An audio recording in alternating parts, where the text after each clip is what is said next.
Sobat Industri, bagaimana kabarnya? Semoga sehat selalu ya.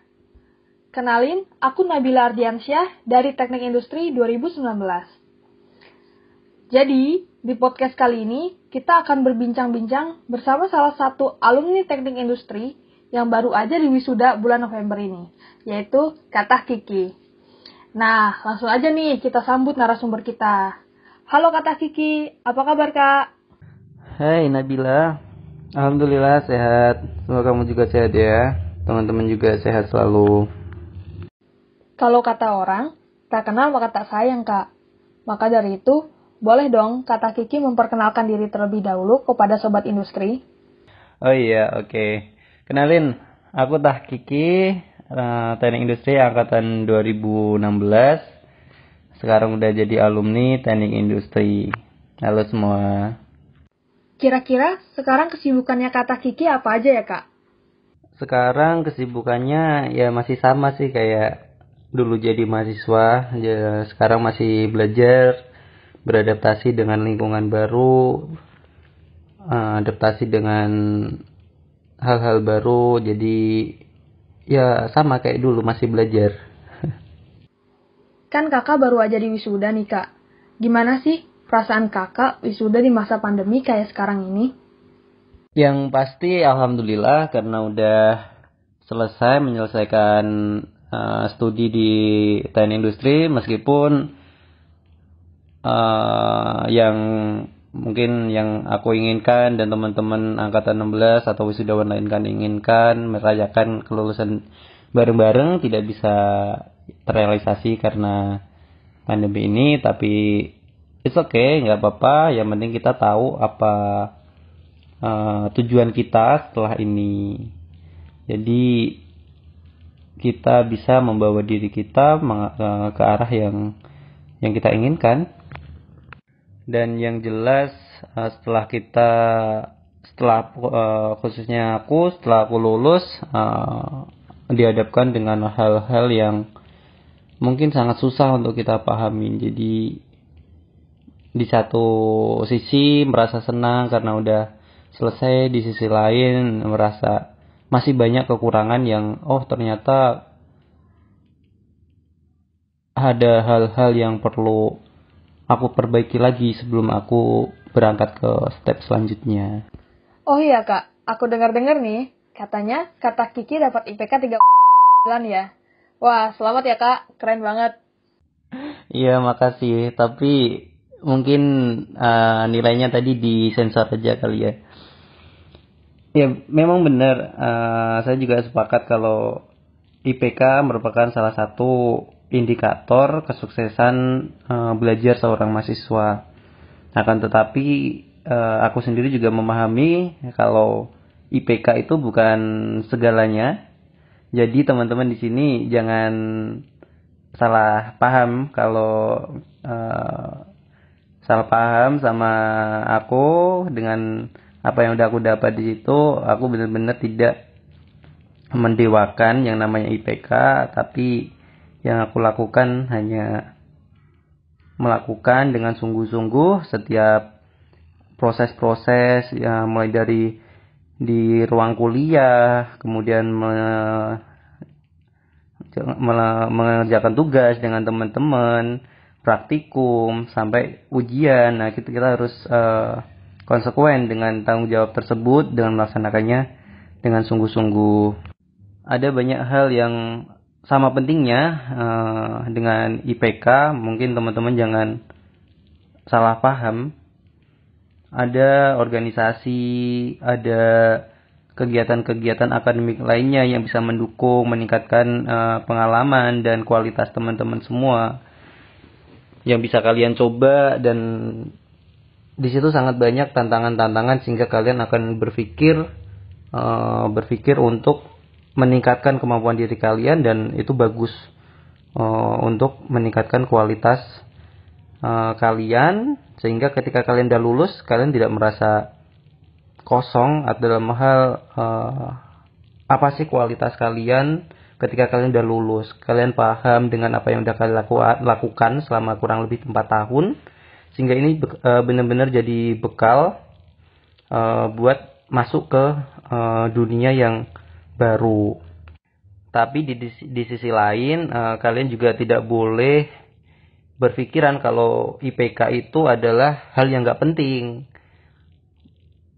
Jadi kalau bisa dibilang IPK itu adalah hal yang dilihat oleh orang lain yang menunjukkan kualitas kita. Akan tetapi setelah itu kita perlu menunjukkan validasi yang bagus dari IPK itu ya dengan apa? Dengan kualitas yang kita bawakan. Jadi semuanya penting dan harus bisa mengimbangkan antara IPK, kegiatan akademik lainnya, organisasi, dan yang terpenting adalah sosialisasi dengan teman-teman kalian, karena kalian akan dapat yang namanya pengalaman hidup sama teman-teman kalian. Nah, boleh gak nih diceritain Kak, gimana sih sistem belajar Kakak dulu selama kuliah? Oke, sistem belajar ya.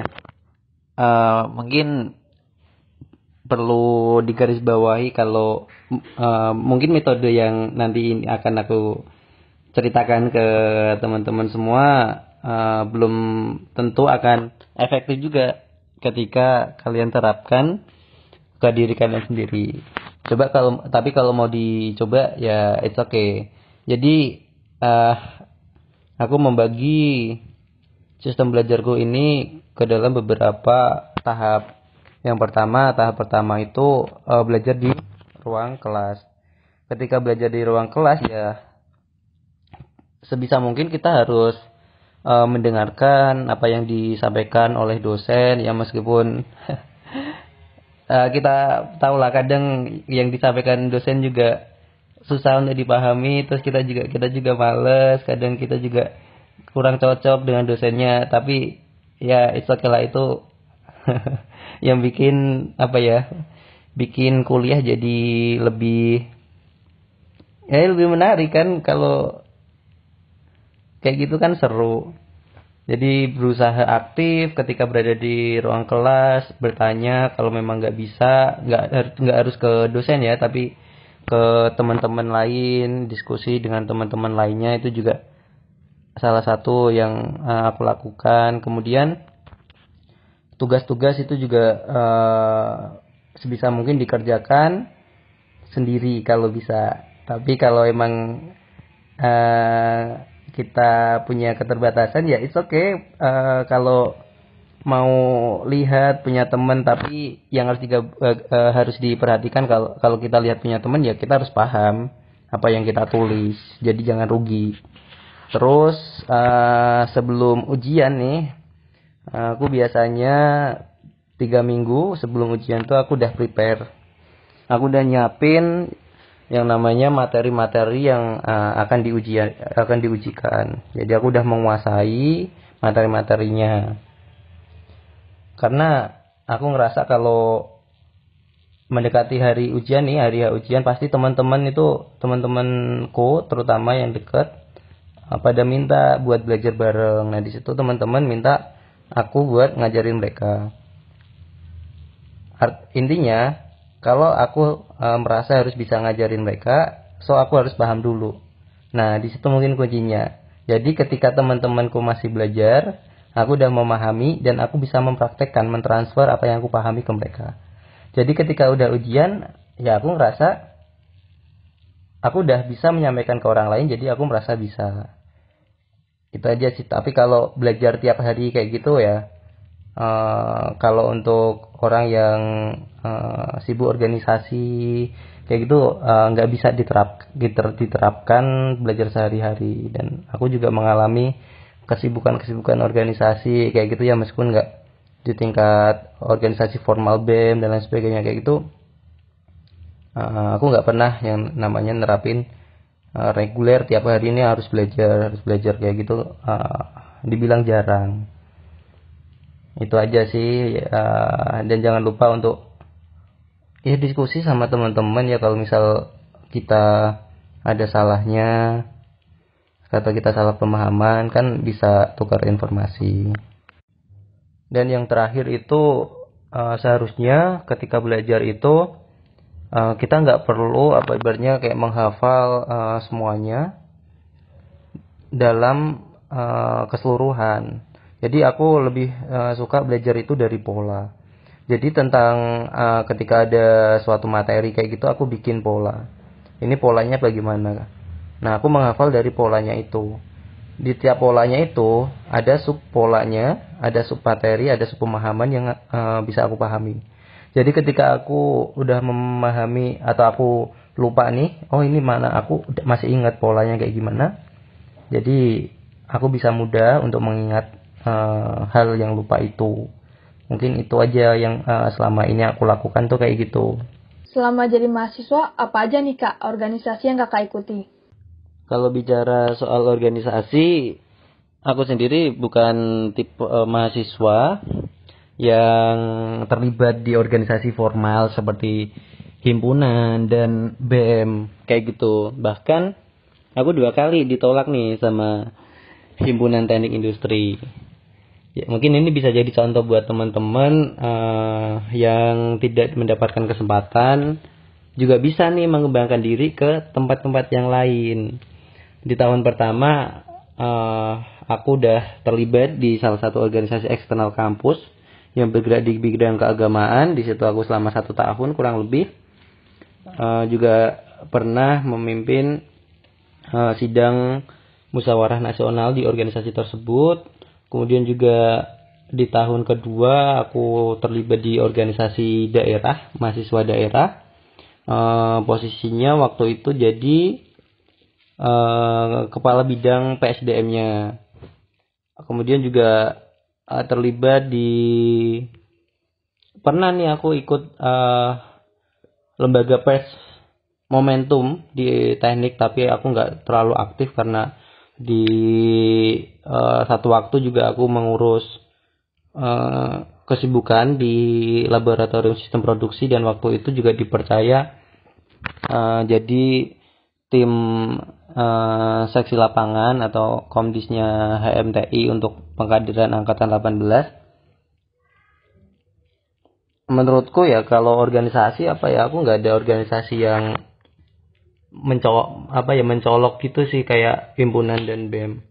Aku lebih banyak terlibat di kepanitiaan angkatan ya, karena aku pikir ketika aku masuk ke kepanitiaan tersebut juga aku juga sama-sama belajar dan membantu teman-temanku sendiri untuk menyukseskan acara tersebut. Pernah juga jadi DPA ya. Tapi DPA juga nggak ngapa-ngapain sih, cuma ya kayak gitulah, masih perlu dibenahin DPA-nya. Sama di laboratorium sistem produksi itu selama 2 tahun di LSP jadi anggota, dan terakhir juga dipercaya juga jadi koordinator asistennya. Ya mungkin kesibukannya itu aja, sama kepanitiaan di angkatan kayak Invest, Indisco, kemudian juga KKL, terus juga yang terakhir itu juga pernah jadi koordinator kecamatan saat KKN, waktu itu di kontingen untuk kecamatan Belado di Kabupaten Batang. Ya banyak cara lah buat teman-teman kalau misal organisasi, himpunan, dan BEM kayak gitu kurang menerima atau kalian tidak diberi kesempatan, ya itu tantangan buat kita. Gimana cara kita buat mencari tempat yang lain untuk belajar. Itu aja, Nabila. Cara bagi waktunya gimana tuh Kak? Antara organisasi, kuliah, sama waktu pribadi. Bagi waktu ya. Aku juga bingung sih gimana caranya bagi waktu. Tapi yang jelas kalau kita nih udah menerima tanggung jawab kayak gitu, harus konsekuen lah sama diri kita sendiri. Kita juga harus total untuk menginvestasikan waktu, pikiran, uang tenaga itu ya buat yang udah kita sanggupi itu. Jadi kalau males-malesan ya mau kayak gimana pun bagusnya bagi waktu nggak bakal jalan. Ini nggak usah males lah. Toh kayak kalau aku sendiri kalau di kos itu juga males. Aku lebih seneng main di kampus kayak gitu, ngerjain apa-apa aja di kampus. Mungkin karena dapat fasilitas lab kali ya. Jadi bisa kayak gitu lama-lama di lab. Ya, ini salah satu juga benefit jadi asisten. Jadi punya tempat, nggak perlu bolak-balik kos kan kalau kayak gitu. Kayak balik lagi ke bagi waktu. Yang jelas ketika kalian menerima tanggung jawab, kalian harus paham dulu tujuan apa yang udah kalian tetapkan. Nah, dari situ semua akan mengikuti. Aktivitas apa yang kalian prioritaskan akan mengikuti tujuan tersebut. Maksudnya meskipun kalian punya banyak tujuan di banyak organisasi, kalau kalian udah menetapkan tujuan ya, aktivitas kalian akan dengan sendirinya menyesuaikan. Dan ketika ada bentrok, ya wajar kayak gitu. Tapi sebisa mungkin menyesuaikan dengan kemajuan dari kelompok kalian itu. Jadi nggak perlu ibaratnya terpaku dengan membagi waktu kayak gitu. Tapi total aja. Total untuk menginvestasikan sumber daya kalian lah yang ada di diri kalian, mengeluarkan semuanya itu agar ya goals kalian itu tercapai. Kalau masalah bagi waktu mungkin aku nggak menerapkan hal-hal yang kayak teman-teman yang lainnya. Yang penting aku total aja ketika melakukan kayak gitu. Atau kalau kalian sedikit kesusahan ya kalian bisa membuat skala prioritas atau mencatat di jadwal kayak gitu aja kerjaan-kerjaan kalian yang urgent kayak gimana. Dan yang jelas karena kalian ini mahasiswa, karena aku tuh dulunya mahasiswa, ya tujuan utamanya ya kuliah, belajar biar pinter, biar orang tuamu itu bangga, nggak sia-sia ngeluarin uang buat kita. Jadi utamanya ya kuliah. Sebelum mikir ke organisasi, kuliah ini dipegang benar-benar, dan di sisi lain belajar di organisasi. Aku juga pernah ibaratnya keteteran nih sama tanggung jawab yang udah aku terima dan aku sanggupi. Nah di situ gunanya apa ya, ibaratnya koordinasi aja sama teman-teman anggotanya, atau kalau jadi atasan ya koordinasi ke teman-teman yang ada jadi anggotanya kayak gitu. Yang penting koordinasi agar kita itu nggak menghambat. Jadi jangan jadi penghambat juga.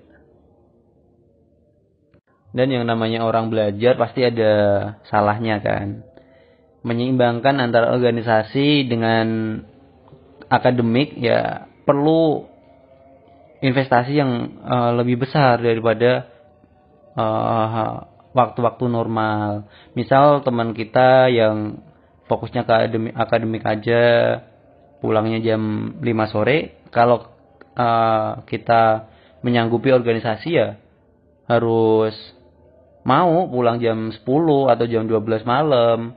Setelah itu masih ngerjain tugas. Ya emang kayak gitu. Itu kan konsekuensi yang udah kita sanggupi, ya harus melaksanakan. Kuncinya itu aja yang aku terapkan dulu. Dilihat-lihat, kata Kiki kan gak asing nih sama dunia perlombaan semasa kuliah. Kira-kira ada gak Kak perlombaan yang paling berkesan buat Kakak? Iya, emang beberapa kali aku mencoba buat mengikuti kompetisi kayak gitu. Ada beberapa, tapi aku pikir di teknik industri masih banyak orang-orang yang lebih dari aku, Kiki, masih banyak orang-orang yang di atasku kalau soal perlombaan kayak gitu. Tapi mungkin di sini aku cerita aja pengalamanku yang mengikuti salah satu lomba yang yang menurutku sangat banyak pengalaman yang bisa aku dapatkan. Cerita ini diawali ketika aku membutuhkan uang untuk untuk membuat tugas akhirku. Di tugas akhirku kan aku ngebuat aplikasi laboratorium virtual, di mana kalau mau buat itu perlu laptop yang bagus. Nah, karena aku nggak punya uang, jadi aku berusaha cari uang. Nah, ketemu teman yang hobinya lomba, anak kimia murni, ngomong-ngomong kayak gitu. Oh iya, ini ada lomba kayak gitu. Terus kita bikin tim untuk mengikuti lomba itu. Jadi tim ini sangat krusial kalau mau mengikuti lomba. Bikin tim jangan cuma dengan alasan karena orang terdekat atau karena kenal kayak gitu.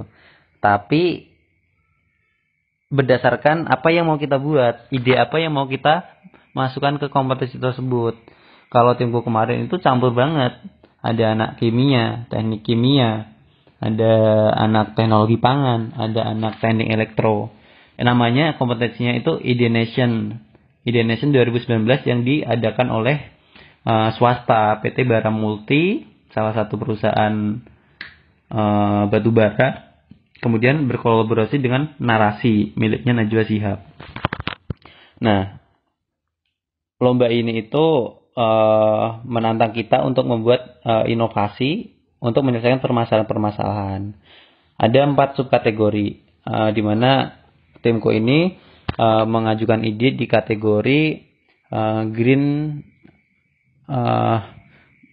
Natural Disaster Management and Applied Green Technology untuk mengantisipasi bahaya limbah. Nah, timku ini membuat semacam alat degradasi limbah tekstil dengan menggunakan salah satu bahan daur ulang. Di situ kita bukan daur ulang ya, bahan sisa itu kita pakai kulit singkong. Itu yang lebih paham anak kimia. Kulit singkong diubah jadi spray atau disemprot kayak gitu. Secara mekanismenya susah untuk dijelaskan sih. Nah, kalau aku sendiri job deskku itu untuk membangun model produknya kayak gimana, model sistemnya kayak gimana, merancang bentuk produknya, kemudian juga menganalisa kelayakan ekonomi. Karena kompetisi ini tuh minta kalau inovasi tidak diikuti dengan kelayakan ekonomi, ya nggak ada gunanya inovasi. Kita mau bikin inovasi kayak gimana pun, kalau ini nggak laku di pasar, ya pada akhirnya akan menjadi barang-barang yang mangkrak. Nah, acara ini tuh benar-benar diselenggarakan secara mewah ya di Jakarta, tempatnya di Jakarta Artpreneur.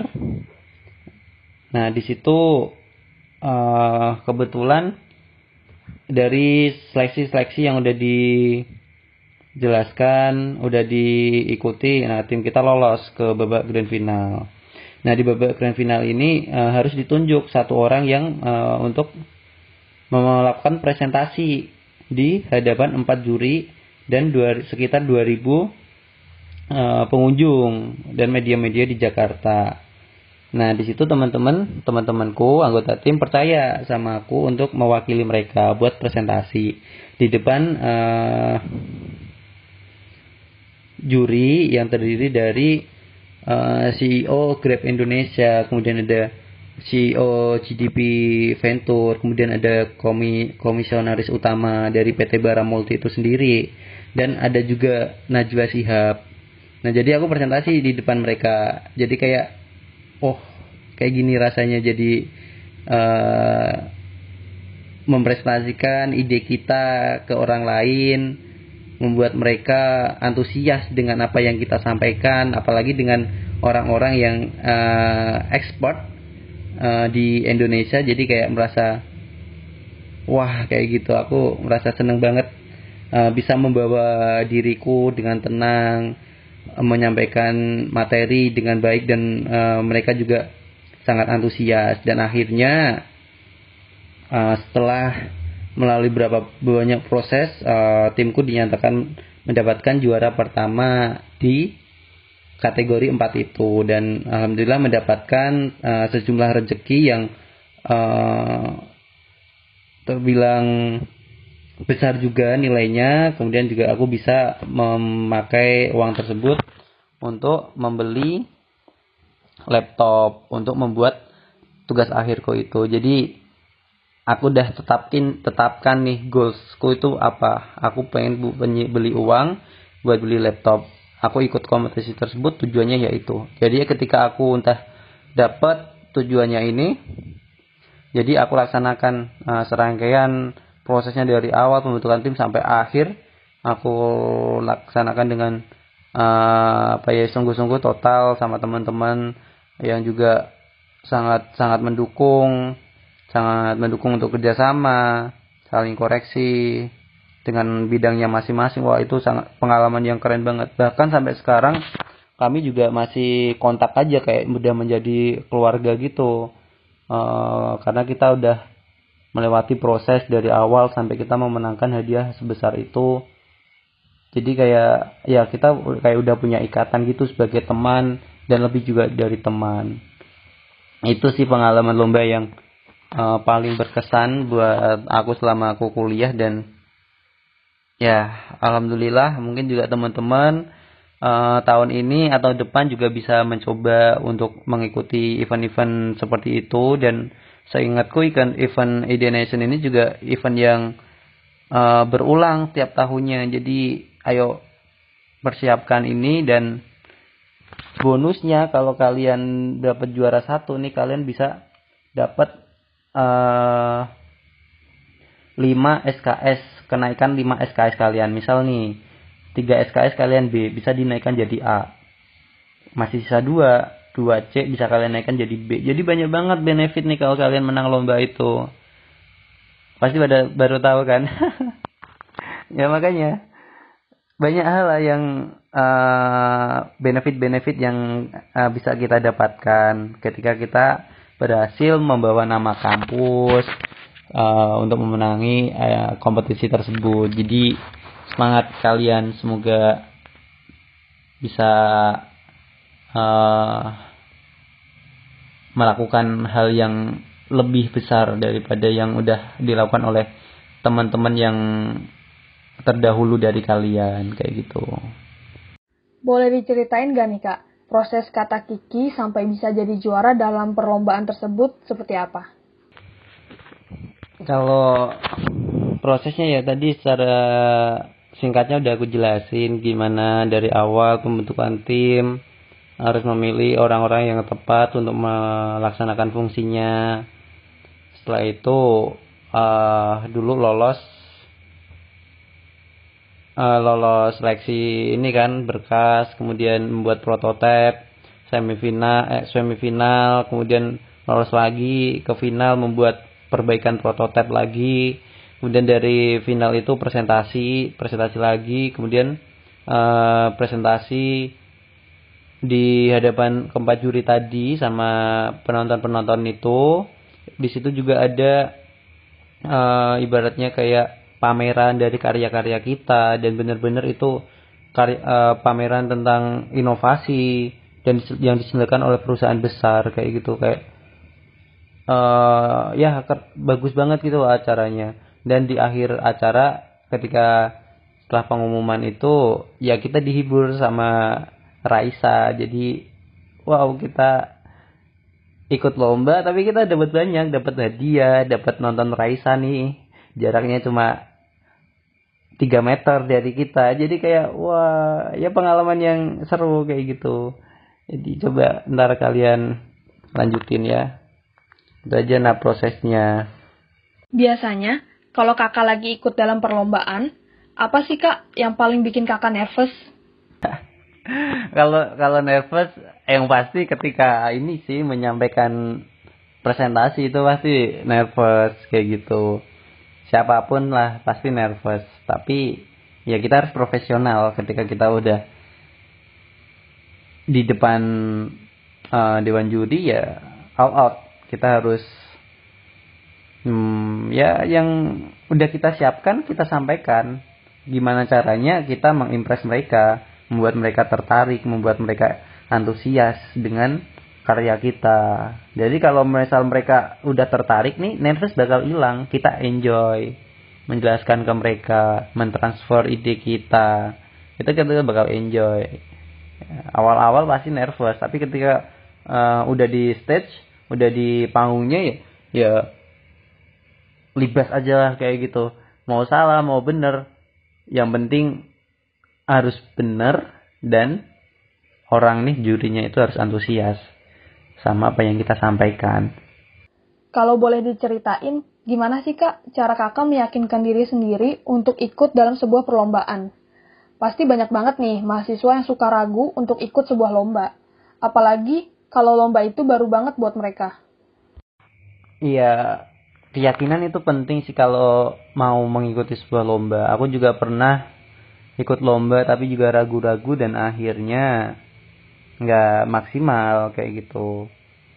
Kalau mau mendapatkan keyakinan yang bagus ya itu tadi kita harus persiapkan awal-awal hal-hal di awal harus kita persiapkan dengan benar-benar. Misal memilih tim, memilih orang-orang dalam tim itu ya kita milihnya berdasarkan apa yang kita butuhkan yang bisa mendukung kita untuk mencapai menang lomba itu.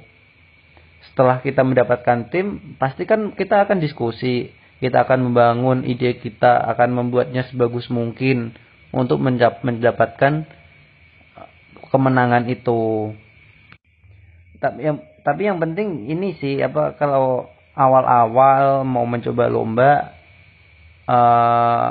kan namanya gagal ya wajar. Banyak kok orang-orang hebat yang gagal dulu kan sebelum mereka berhasil. Jadi ya kalau kita nggak mau gagal sama aja dong kita ibaratnya menyombongkan diri melebihi mereka. Mereka gagal aja it's okay, belajar kayak gitu kan. Keyakinan juga akan semakin meningkat kalau kalian udah sering mencoba. Dari gagal-gagal gitu kan muncul perbaikan ya. Dari perbaikan kalian juga akan lebih pede sama apa yang kalian bawakan. Jadi keyakinannya akan semakin meningkat kalau kalian udah sering mencoba. Terus keyakinan juga berkaitan dengan diri kalian sendiri. Apa sih yang ingin kalian capai di lomba itu? Apakah hanya sebatas biar kelihatan keren atau ada hal lain yang mau kalian capai? Nah itu juga jadi keyakinan buat kalian kayak gitu. Jadi banyak hal yang bisa kalian yang berkaitan dengan keyakinan kayak gitu loh. Jadi nggak instan keyakinan itu ada tapi banyak faktornya lah yang menyebabkan keyakinan itu benar-benar akan membuat kalian atau akan mensugesti kalian itu untuk bekerja serius untuk dapat menang lomba itu. Kayak gitu aja sih menurutku. Gitu Nat. Oh iya kak, kakak kan dulunya aslab LSP nih kak. Nah, dari sekian banyak lab yang ada di TI, apa sih yang membuat kakak memilih untuk jadi aslab LSP? LSP ya. LSP. Oh jadi gini.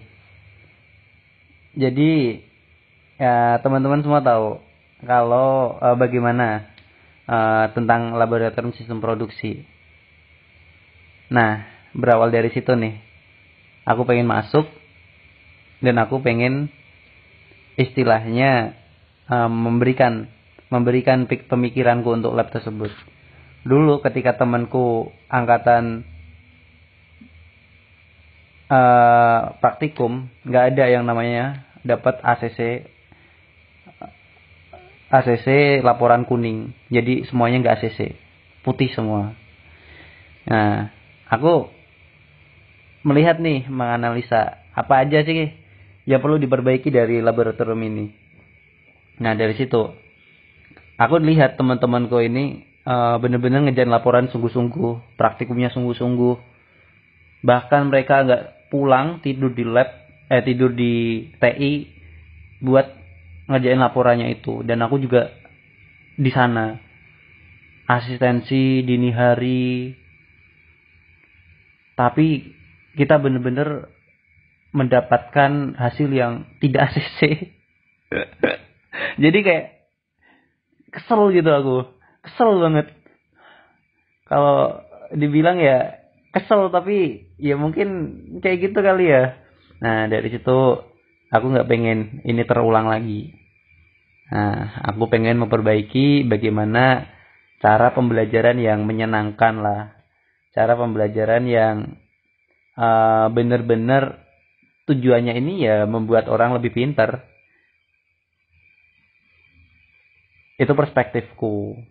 Aku juga tidak menyalahkan asisten terdahulu, karena ya mereka meyakini itu. Tapi aku berusaha memperbaiki mana yang kurang. Jadi aku masuk ke laboratorium itu. Dan menurutku passionku juga sesuai dengan beban kerja yang ada di laboratorium itu. Di LSP itu mengandalkan ya ilmu ibaratnya kayak kemampuan berhitung, menalar, logika, sama merencanakan strategi kayak gitu. Selain itu juga dibutuhkan fisik yang ya lebih berat daripada lab-lab lainnya dalam hal beban kerja untuk praktikum ya. Maksudnya kayak kita ngejaga praktikum dari pagi sampai malam, pulang jam 8 kayak gitu kan berat juga. Dan aku ngerasa di situ bakal banyak banget pelajaran. Banyak pelajaran yang bisa aku dapatkan yang sesuai dengan apa yang saya sukai. Dan yang terpenting, aku dapat nih fasilitas lab. Jadi kalau lab-lab lain atas kan nggak bisa malam-malam di atas, dimarahin satpam kan. Tapi kalau LSP mau tidur di sana pun juga diizinin aja kan. Nah itu. Jadi kalau mau jadi asisten, ya cari benefit buat kalian sendiri. Jangan cuma jadi asisten, suruh ngasisin, suruh ngerjain ini sama dosen, tapi kalian nggak dapet apa-apa. Ya ngapain? Kayak gitu kan intinya. Jadi ya kayak gitu makanya.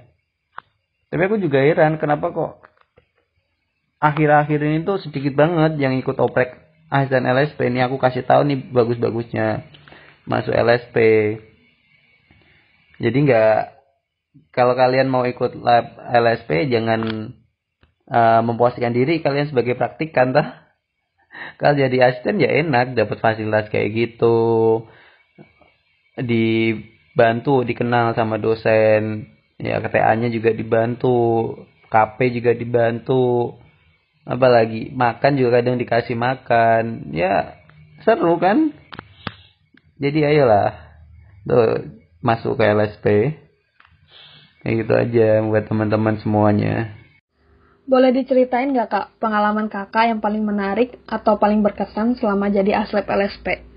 Yang berkesan tuh ya di akhir-akhir itu, kalau di LSP itu kan permasalahannya ya pemahaman teman-teman mahasiswa nih untuk mengoperasikan mesin kan banyak yang kurang, banyak yang nggak tahu gimana cara ngoperasiin mesin, dan alur proses praktikum di LSP ini kan terbilang beda sama praktikum-praktikum lainnya. Nah, jadi yang paling berkesan itu ketika aku sama teman-temanku, sama Vega dan Aswin, itu mengembangkan laboratorium virtual. Jadi kita ngebangun laboratorium LSP di aplikasi virtual yang bisa digunakan oleh teman-teman mahasiswa untuk dapat mengetahui gimana sih cara pengoperasian mesin, gimana proses sistem yang ada di praktikum LSP, bagaimana fungsi dari barang-barang yang ada di LSP, dan teman-teman mahasiswa itu bisa menggunakan itu tanpa membayar. Jadi yang awalnya mungkin dulu teman-temanku melakukan pelatihan di balai pelatihan, kita bayar 200.000, kemudian angkatan 17 bayar di balai pelatihan juga bayar lebih mahal, kemudian angkatan 18 pelatihan di laboratorium sistem produksi sendiri, namun semuanya nggak efektif. Selain membutuhkan biaya yang besar, pelatihannya juga memerlukan sumber daya yang belum bisa kita penuhi.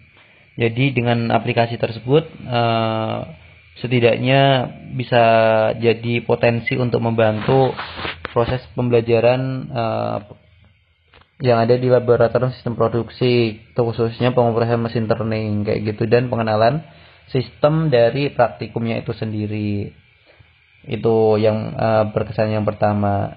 Kalau yang berkesan kedua itu ya selama jadi asisten ketika mendapatkan beban kerja untuk praktikum proses manufaktur dan praktikum PTI. Di sisi lain juga sedang ikut lomba Ideation tadi. Dan ya yang paling berkesan yaitu tadi sama teman-teman anak LSP, ya, seperti keluarga sendiri. Kita dari pagi udah datang jam 6, pulang jam 9 malam kayak gitu, dan berulang-ulang terus selama 1 semester deh. Itu benar-benar berkesan buat aku kerja bareng anak-anak asisten LSP, dan mereka juga banyak memberi ibaratnya pembelajaran kepada aku sendiri. Dari angkatanku sendiri berempat, ada Oki, Ega, Faril, kemudian ada anak 17 berlima, kemudian ada anak 18, dan sebelumnya ada anak 15. Yaitu benar-benar berkesan untuk jadi LSP. Kita kalau jadi asisten di LSP ya udah kayak keluarga kayak gitu, kayak keluarga, sering aktivitas bakar-bakar. Banyak yang berkesan di jadi asisten laboratorium sistem produksi. Itu 3 hal yang paling berkesan. Wah, gak kerasa ya Kak, kita udah ngobrol lumayan lama ternyata. Dan kata Kiki udah cerita banyak nih tentang pengalaman kakak selama kuliah. Sebagai penutup Kak, boleh dong kakak kasih pesan-pesan untuk sobat-sobat industri yang sedang mendengarkan podcast kali ini?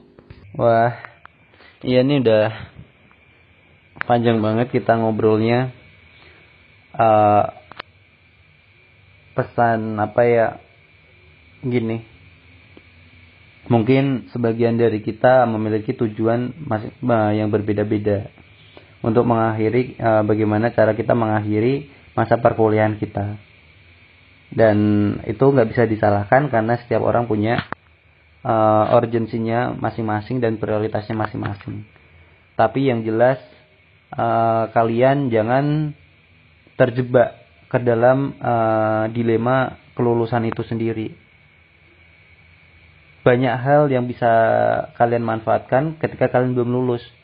Ketika kalian jadi mahasiswa, kalian bisa mengikuti pelatihan dengan biaya yang lebih murah, harga mahasiswa.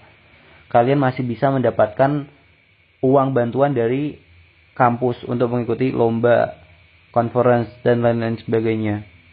Ketika kalian udah merasa cukup nih kualitas kalian, bekal kalian untuk next step setelah lulus, langsung lulus, jangan tunggu lama-lama. Tapi kalau kalian belum memiliki bekal untuk lulus, kok kalian mau lulus cepat cuma ikut-ikutan sama orang lain, atau kalian pengen mengikuti trennya, oh temanku udah lulus, aku kapan lulus ya, kayak gitu. Mungkin kalian bisa lulus lebih cepat, tapi setelah itu orang luar, dunia luar, pasar tenaga kerja itu nggak tahu bagaimana kualitas kita. Jadi kalau kalian belum memiliki bekal yang cukup, setidaknya yang bisa kalian banggakan, yang bisa kalian buat senjata buat masuk ke tahap selanjutnya, ya kalian harus dapatkan itu dulu. Baru kalian memplanning bagaimana cara kalian lulus dan bagaimana setelah lulus. Aku sendiri setelah lulus merasa banyak banget yang kurang, yang belum aku dapatkan, dan itu sadarnya baru setelah lulus. Dan setelah lulus pun aku dibilang sama Pak Denny, gimana Ki, habis lulus seneng apa bingung gitu. Aku jawabnya bingung, karena dengan aku rasa dari kemampuanku yang udah aku dapatkan merasa cukup, ternyata ketika aku keluar dari dunia itu aku merasa shock dengan perubahan yang ada, dengan tantangan yang ada. Dan ketika kalian udah menghadapi kejadian tersebut, kalau udah terlanjur kayak gitu, ya harus survive, harus yakin ke diri sendiri kalau sebenarnya ya kita punya kualitas, tapi waktunya aja yang belum datang. Kita harus sabar, kita harus menunggu. Ketika menunggu itu harus memperbaiki diri mana yang kurang.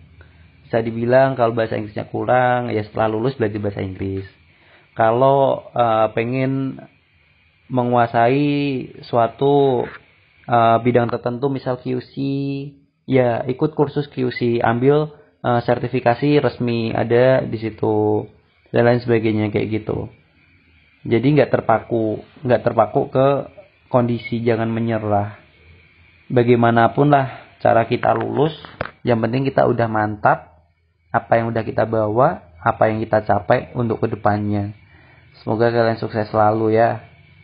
Semoga kalian udah cepat selesai dan kalian juga bisa wisuda secara offline, bisa senang-senang sama teman-teman kalian. Semangat semuanya. Cukup sekian podcast kali ini, dan sebelumnya aku mau mengucapkan terima kasih banyak kepada Katah Kiki yang udah mau meluangkan waktunya berbagi pengalamannya selama menjadi mahasiswa teknik industri. Semoga podcast kali ini bermanfaat bagi kita semua ya. Aku Nabila Ardiansyah pamit undur diri, sampai bertemu di podcast selanjutnya.